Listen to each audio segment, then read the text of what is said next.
안녕하십니까. 산재박사TV의 윤창순 노무사입니다. 네, 오늘은 많은 분들이 궁금해하시는 점에 대해서 Q&A 시간을 가져보도록 하겠습니다. 노무사님, 수술하지 않아도 산재로 보상받을 수 있나요?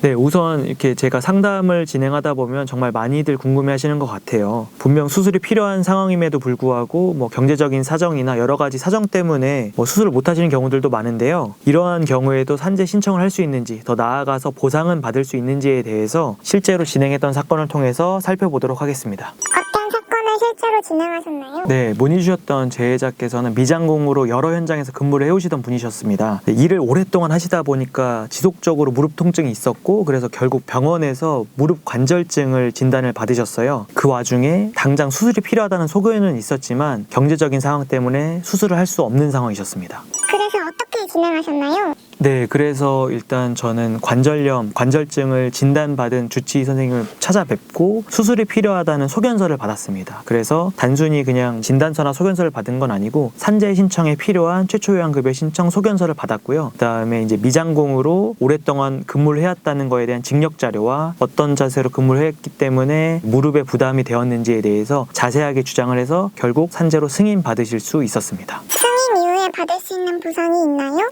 네, 다만 산재라는 것이 승인받아도 끝나는 것이 아닙니다. 적절한 보상을 또 최대한 빨리 그리고 많이 받는 것이 중요한데요. 우선 승인받은 산재 요양 기간 동안 일을 못 하셨으니 그 기간 동안 휴학급여를 청구해서 받는 것이 중요합니다. 그리고 그 기간 동안 내셨던 병원비가 있다면 그거에 대해서 다시 돌려받는 것이 중요할 것 같습니다. 그리고 중요한 것이 이제 산재가 승인되셨으니까 이제 적극적인 치료, 그러니까 수술을 받고 나서 그거에 따른 장애급여를 받는 것이 중요할 것 같습니다. 해당 사안에서 이제 제자께서는 산재 소견서를 받았던 A병원이 아니라 다른 병원에서 수술이 필요하셨거든요. 이럴 때는 진료계획서를 통해서 지속적인 보상을 받거나 또는 재요양 신청을 통해서 보상을 받으실 수 있을 것 같습니다. 실제 사례에서 우리 제자께서는 수술이 필요하다는 소견을 받은 병원이 아니라 다른 병원에 수술을 받기를 원하셨어요. 그래서 그 병원에 저랑 같이 가서 이제 상황을 설명해 드리고 재요양 신청서 소견서를 제출해서 지금 현재 수술을 받으신 상황이십니다. 네, 오늘은 많은 분들이 궁금해하시는 수술하지 않아도 산재 신청이 가능한지 또 더 나아가서 보상을 받을 수 있는지에 대해서 실제 사례를 통해서 살펴보았습니다. 네, 지금까지 산재박사TV의 윤창순 노무사였습니다.